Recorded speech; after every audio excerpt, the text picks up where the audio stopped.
अस्सलाम वालेकुम व्यूवर्स। आज का जो हमारा टॉपिक है वो है होम टेप। एमएस पेंट में आज हम होम टेप पढ़ेंगे। चलिए तो आज स्टार्ट करते हैं हम होम टेप से। यहाँ हमें 3 ऑप्शंस दिखाई दे रहे हैं, कट, कॉपी, पेस्ट, जो हम पहले पढ़ चुके हैं। अभी अगर हम इनको देखें, या मैं यहाँ से पहले एक शेप ड्रा करता हूँ। ये शेप मैंने ड्रा कर लिया। अब हम यहाँ देखें तो कट, कॉपी डिसेबल है दोनों ऑप्शंस, और पेस्ट ऑप्शन इनेबल है। अब हम कट कॉपी को कैसे इनेबल कर सकते हैं? देखें, जब तक हम किसी एरिया को सिलेक्ट नहीं करते तब तक ये ऑप्शन इनेबल नहीं होंगे, ओपन नहीं होंगे। ये कह रहा है कट तो करना है, किस चीज को कट करना है? कॉपी तो करना है, किस चीज को कॉपी करना है वो तो बताओ ना। फिर हम सिलेक्ट पे क्लिक करते हैं। यहाँ से मैं इस एरिया को करता हूँ सिलेक्ट। जैसे मैंने सिलेक्ट किया, देखें अब तीनों ऑप्शंस ओपन होके आ गए हैं कि क्या ये जो आपने सिलेक्ट किया है ये आप कट करना चाहते हैं, या ये जो आपने एरिया सिलेक्ट किया है इसको कॉपी करना चाहते हैं। तो आप यहाँ से, मसलन मैं यहाँ से कट करता हूँ, ये कट हो गया यहाँ से। अब पेस्ट पे जैसे क्लिक करते हैं, ये यहाँ पेस्ट हो गया। ऐसे ही अगर आप इनकी कॉपी बनाना चाहते हैं, मैं इसको फिर से वहां रख देता हूँ। ऐसे ही अगर आप इसकी कॉपी बनाना चाहते हैं तो कॉपी पे क्लिक करें, ये कॉपी हो गया। अब पेस्ट कहाँ करना है? पेस्ट पे जैसे मैं क्लिक करता हूँ, ये पेस्ट यहाँ हो गया। तो आप ऐसे डिजाइन्स बना सकते हैं। अब हमने समझा कट, कॉपी एंड पेस्ट। इनकी शॉर्टकट कीज मैंने पिछली वीडियोस में बताई है। कंट्रोल सी कॉपी की शॉर्टकट की है, कंट्रोल एक्स कट की शॉर्टकट की है, कंट्रोल वी पेस्ट की शॉर्टकट की है। तो जैसे मैं हमेशा एक एग्जांपल देता हूँ कट, कॉपी, पेस्ट का, कि अगर किसी चीज को, जैसे मैं कहता हूँ अब ये ऑप्शन क्यों डिसेबल है। मैं अगर कहूँ कि ये फिलहाल बंदे क्लास से निकल जाएं, या मैं कहूँ क्लास से निकल जाएं, सब स्टूडेंट्स यही बोलेंगे कि सर कौन निकल जाए क्लास से। तो जब तक मैं नाम नहीं लूंगा कोई नहीं निकलेगा। तो ऐसे ही कट, कोई भी ऑप्शन नहीं होगा जब तक मैं सिलेक्शन नहीं करूंगा। अभी डिसेबल है, जैसे मैं सिलेक्शन करता हूँ ये इनेबल हो गए कि यही इसे, इस हिस्से को कट या कॉपी करें। तो कट, कॉपी, पेस्ट हमने पढ़ लिया, पीछे वाली वीडियो में भी हमने पढ़ा था, और आप रोजमर्रा अपने मोबाइल में कट, कॉपी, पेस्ट करते रहते हैं। ये आसान ऑप्शन है। उसके बाद नेक्स्ट हमारे पास है इमेज ऑप्शन। ये जो हमारे पास इमेज ग्रुप है उसके ऑप्शन है सिलेक्ट, क्रॉप, रिसाइज, रोटेट। अब हम सबसे पहले यहाँ मैं एक फिर से शेप ड्रा करता हूँ, और उस शेप का मैं यहाँ से कलर भी चूज करता हूँ। ये आगे हम पढ़ेंगे कि कलर कैसे देते हैं। अब हम नेक्स्ट ऑप्शन सिलेक्ट पढ़ रहे हैं, और जैसे हम सिलेक्ट ऑप्शन को क्लिक करेंगे, ये कह रहा है किस चीज को सिलेक्ट करना है, अब करो। मसलन हम इस चीज को सिलेक्ट करना चाहते हैं, तो ये हमने सिलेक्ट कर लिया, ये एरिया सिलेक्ट हो गया। ऐसे आप सिलेक्शन कर सकते हैं। इस एरिया की मैंने सिलेक्शन की, ये सिलेक्ट हो गया। अब जैसे ही मैं इसको माउस की लेफ्ट क्लिक को होल्ड करके ड्रैग करूंगा, ये हिस्सा, ये पार्ट, ये कंपोनेंट अलग हो जाएगा। यहां से आप सिलेक्ट करके ऐसे कर सकते हैं। अब देखिए एक चीज अगर आपने नोट की हो, कंट्रोल जेड में वापस करता हूं, जब हम सिलेक्शन करते हैं तो ये रेक्टेंगुलर में सिलेक्शन होती है, मतलब 4 इसकी साइड्स होती हैं, उसमें सिलेक्शन होती है। ऐसे अगर हम ये चाहें कि हम कोई स्पेसिफिक एरिया सिलेक्ट करना चाहते हैं तो वो कैसे करें? ये तो सिलेक्ट करते हैं तो स्क्वायर में सिलेक्ट होता है, रेक्टेंगल में सिलेक्ट होता है। तो अगर आप अपनी मर्जी से सिलेक्शन करना चाहते हैं तो सिलेक्ट ऑप्शन के नीचे एरो जो है उस पर करें क्लिक। यहाँ है फ्री फॉर्म सिलेक्शन, आप इस पे करें क्लिक। फ्री फॉर्म सिलेक्शन पे जैसे हम करेंगे क्लिक, अब हम किसी चीज को अपनी मर्जी से सिलेक्ट कर सकते हैं। ठीक है, जैसे मैं अपनी मर्जी से सिलेक्शन मैंने कर दी, और यहाँ मैं ऐसे एक और टुकड़ा अलग कर दिया मैंने यहाँ से। तो आप अपनी मर्जी से सिलेक्शन कर सकते हैं सिलेक्ट ऑप्शन के थ्रू, कंट्रोल जेड जेड। अब हम नेक्स्ट ऑप्शन पे चलते हैं, सिलेक्ट ऑल। अगर आप यहाँ में मसलन दूसरा एक शेप भी बना लेता हूं।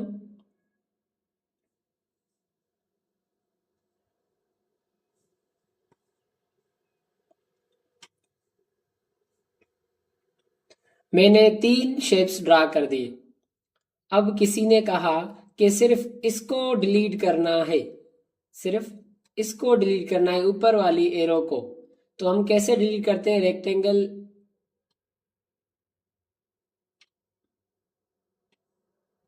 यहां से इस तरीके से हम डिलीट कर रहे हैं।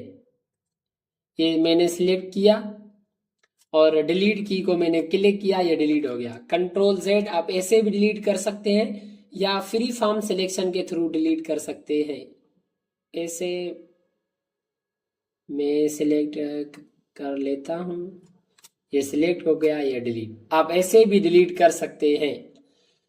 और अब है, कह रहा है कि सब ये जो सब शेप्स हैं जो कैनवस में सब ड्राइंग है वो सारी सिलेक्ट करके दे। तो मैं सिलेक्ट ऑल को जैसे क्लिक करता हूँ, ये पूरा पेज सिलेक्ट हो गया। जैसे मैं यहाँ से डिलीट की को करूँगा क्लिक, यहाँ ये डिलीट की है। अब हम डिलीट की यहाँ नहीं आते हैं, मैं डायरेक्ट कीबोर्ड में डिलीट की को जैसे क्लिक करता हूँ, सारा कैनवास डिलीट हो गया। कंट्रोल जेड के थ्रू मैंने वापस लाया। आप ऐसे कर सकते हैं, सिलेक्ट ऑल, कंट्रोल ए से सिलेक्ट कर सकते हैं पूरा कैनवास। और उसके बाद कंट्रोल ए, यहां से भी सिलेक्ट ऑल होता है। और दूसरा है, यहां से आप सिलेक्ट ऑल भी कर सकते हैं।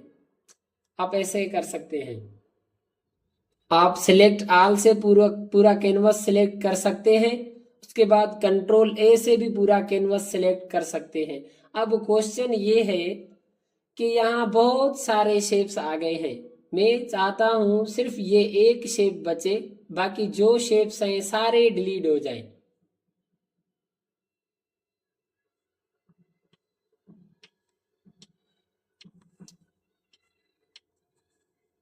अब कहते हैं कि ये जो शेप्स हैं सिर्फ एक शेप इनमें से ये बचे, बाकी सारे डिलीट हो जाए। मैं क्या करूंगा, मैं फ्री फॉर्म सिलेक्शन में आके यहां से इसको सिलेक्ट करूंगा।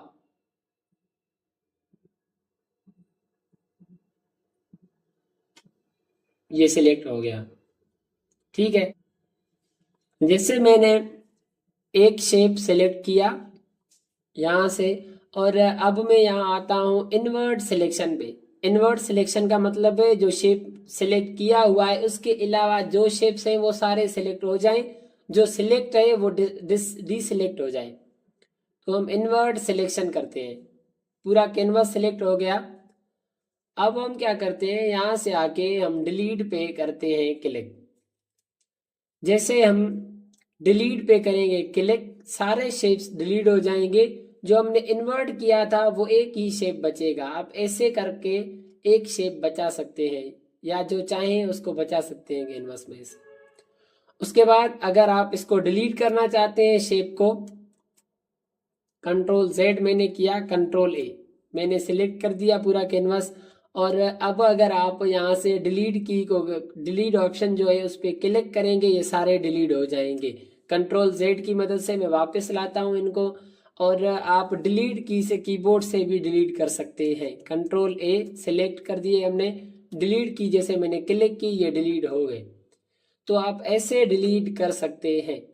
उसके बाद है ट्रांसपेरेंट सिलेक्शन, ये मैं अभी इस वीडियो में आगे पढ़ाता हूँ। और आगे चलते हैं, मैं यहाँ से कोई एक शेप सिलेक्ट करता हूँ और यहाँ ड्रा करता हूँ, ठीक है। अब यहाँ क्रॉप ऑप्शन डिसेबल है, मैं यहाँ सिलेक्ट करूँगा इस शेप को। मैंने जैसे इस शेप को सिलेक्ट किया, यहाँ क्रॉप ऑप्शन इनेबल हो गया। अब इसका मतलब है कि इसको क्रॉप करें। ये जो फालतू एरिया है, जैसे हम पिक्चर में फालतू एरिया को कट करते हैं, डिलीट करते हैं क्रॉप करके, तो ये यहाँ भी वही काम है क्रॉप का। आप यहाँ से एरो वाला जो ये मतलब जहाँ से अब शेप है सिर्फ ये एरिया बचेगा, बाकी सारा डिलीट हो जाएगा। देखें क्रॉप पे जैसे मैंने क्लिक किया, सिर्फ वही सिलेक्शन वाला एरिया बचा, बाकी सब डिलीट हो गया। कंट्रोल जेड आप क्रॉप से इस तरह कर सकते हैं। उसके बाद रीसाइज है, जैसे आप रीसाइज पे क्लिक करेंगे, यहाँ रीसाइज ऑप्शन देखें, ये पूरा सेक्शन है एक रीसाइज का। अब कैनवस की साइज को रीसाइज वगैरह कर सकते हैं। अब कह रहा है अगर आपका कैनवस 100% है, अगर आपका कैनवस 100% है तो आप यहाँ से 100% आपका कैनवस है, आप इसको 50% कर सकते हैं। 50% में कर रहा हूँ, ओके करता हूँ। ये 50 पहले 100% था, अब उसका आधा हिस्सा हो गया, ये कैनवस छोटा हो गया। आप ऐसे कर सकते हैं। अब देखें परसेंटेज कह रहा है अगर आपका ये कैनवस अभी 100% है तो आपका कितना कैनवस का हिस्सा अभी बचे, आप कर सकते हैं ऐसा। तो आप परसेंटेज के लिहाज से कर सकते हैं या पिक्सल्स के लिहाज से। ये कह रहा है आपके कैनवस की जो विड्थ है, हॉरिजेंटल आपका कैनवस जो है वो 512 पिक्सल्स का है, और वर्टिकल हाइट जो आपके कैनवस की है, हाइट जो आपके पेज की है वो 288 पिक्सल है। अगर आप यहाँ से बढ़ाना चाहते हैं, मैं फॉर एग्जांपल 700 पिक्सल करना चाहता हूँ और वर्टिकल हाइट भी इसकी बढ़ गई, ऑटोमेटिक ओके करते हैं ये बढ़ गया, आप ऐसे कर सकते हैं। फिर से रीसाइज पे आते हैं, पिक्सल्स पे आते हैं। हम कह रहे हैं कि अगर हम हॉरिजेंटल मतलब कैनवस की विड्थ को बढ़ाएं या कम करें तो इसकी हाइट पे असर न पड़े। हाइट पे क्यों पड़ता है, तो आप इस ऑप्शन को अनटिक कर दें, मेंटेन एस्पेक्ट रेशो, इसको अनटिक कर दें। और यहाँ से पिक्सल्स ऑप्शन जो है उसको हम बढ़ा रहे हैं। अब इन जो हमारा वर्टिकल है उस पर कोई असर नहीं पड़ेगा। मैं इसको 1000 करता हूँ, चलो 1000 पिक्सल इसकी विड्थ करता हूँ। देखें इसकी विड्थ 1000 पिक्सल हो गई, हाइट पे कोई असर नहीं पड़ा। आप ऐसे कर सकते हैं। उसके बाद अगर आप वर्टिकल इसको बढ़ाना या घटाना चाहते हैं तो कर सकते हैं। मैं 300 कर रहा हूँ, पहले कंट्रोल जेड करता हूँ, पिक्सल्स पे आते हैं, मेंटेन एस्पेक्ट रेशो को अनटिक करता हूँ और यहाँ से मैं 300 पिक्सल करता हूँ वर्टिकल हाइट। अब देखें कैनवस की विड्थ नहीं बढ़ेगी, सिर्फ हाइट बढ़ेगी। सही है, आप ऐसे कर सकते हैं। उसके बाद नेक्स्ट हमारे पास है स्क्यू या डिग्रीज जिसको हम बोलते हैं। ये कह रहा है आपका कैनवस जो है वो कितनी डिग्रीज का हो जाए। मैं इसे पहले सेट कर लूं।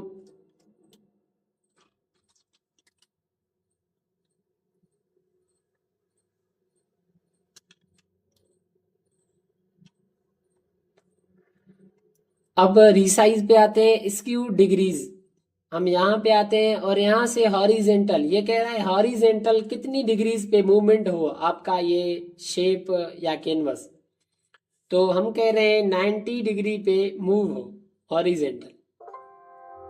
Please enter a valid number between -89 and 89, मतलब 19 से कम हो। हम यहाँ से 45 करते हैं, ओके करते हैं। ये देखें ये मूव हो गया हॉरिजेंटली। अगर आप इसे करना चाहते हैं हॉरिजेंटली मूवमेंट वगैरह तो कर सकते हैं। मैं यहाँ से फिर से कंट्रोल जेड करता हूँ और रिसाइज में आते हैं।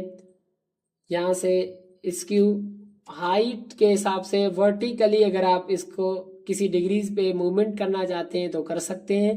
मैं यहाँ से 70 डिग्री मूवमेंट करवाता हूँ हाइट के हिसाब से। देखें ये 70 डिग्री यहाँ से ऐसे हो गया, ठीक है। पहले एरो हॉरिजेंटल थी, अब वर्टिकल तकरीबन हो गई है।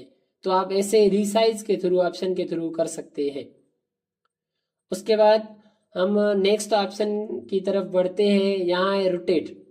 आप यहाँ से किसी पेज को रोटेट कर सकते हैं। देखें रोटेट पे जैसे मैं क्लिक करता हूँ, रोटेट राइट 19 डिग्री, मतलब ये जो शेप है ये रोटेट होगा राइट की तरफ, राइट की तरफ 19 डिग्री। अब अगर हम यहाँ से क्लिक करते हैं, ये राइट साइड यहाँ से है ना, ये राइट साइड 19 डिग्री बढ़ता है। उसके बाद आप यहाँ आए, rotate left 19 degree, left side फिर ये 19 डिग्री वापस हो जाएगा। रोटेट लेफ्ट 19 डिग्री, जैसे मैंने क्लिक किया ये वापस हो गया। उसके बाद यहाँ से आप 180 डिग्री कर सकते हैं। जैसे हम 180 डिग्री करेंगे तो जाहिर है 90 डिग्री जो है वो यहाँ से यहाँ आ जाएगी। ये एरो है जो इसका फेस है वो नीचे आ जाएगा 90 डिग्री। 90 डिग्री और मिलाएंगे तो इसका एरो का जो मुंह है वो जो फेस है वो यहाँ चला जाएगा। आप ऐसे कर सकते हैं, रोटेट 180 डिग्री, यहाँ से 90 डिग्री, 90 और 180 डिग्री पे मूवमेंट हो गई। उसके बाद अगर आप फ्लिप वर्टिकल करना चाहते हैं, यहाँ आपको कोई भी मतलब फर्क नज़र नहीं आएगा, इसलिए मैं दूसरा शेप ड्रा करता हूँ। अब देखें, फ्लिप वर्टिकल जैसे करते हैं नीचे वाली साइड ऊपर आ जाती है, ऊपर वाली साइड नीचे आ जाती है। और अगर आप फ्लिप हॉरिजेंटल करेंगे तो लेफ्ट वाली साइड राइट आ जाएगी, राइट वाली साइड लेफ्ट आ जाएगी। देखें, फ्लिप वर्टिकल लेफ्ट वाली साइड राइट आ गई, राइट वाली साइड लेफ्ट चली गई। तो आप रोटेट भी कर सकते हैं।